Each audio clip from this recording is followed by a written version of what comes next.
It's really not surprising because the Roman Empire really redefined Western civilizations and left an indelible imprint on them. And so if you are in Europe or Asia Minor or the Near East even today, you'll travel and you'll see Roman buildings, you'll walk on Roman roads, you'll be surrounded by Roman infrastructure.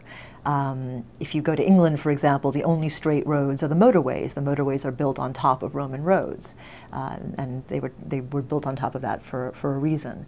The very languages that are spoken today in the world, Romance languages are called that because they are derived from the Roman language of Latin.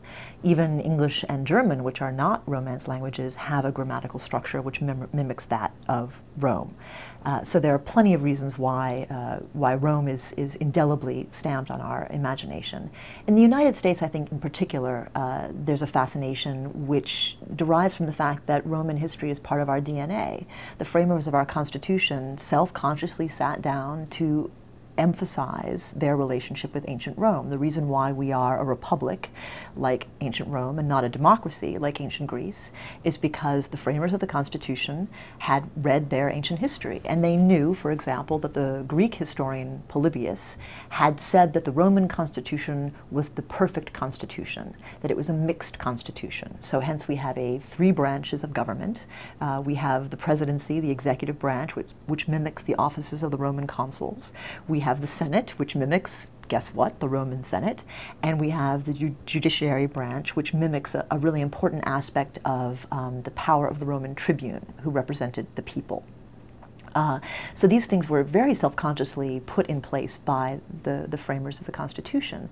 One of the things we might want to ask ourselves, though, is what happens, why did the framers choose this form of government when Polybius was actually proved wrong? So, for example, Polybius said that the Constitution was so perfect that Rome would never be overthrown, that the Republic would be eternal. And yet, a century after he wrote that, Rome had become a perpetual dictatorship, and the institutions of the Republic were allowed to remain in place by the Emperor Augustus, but they were drained of their real power.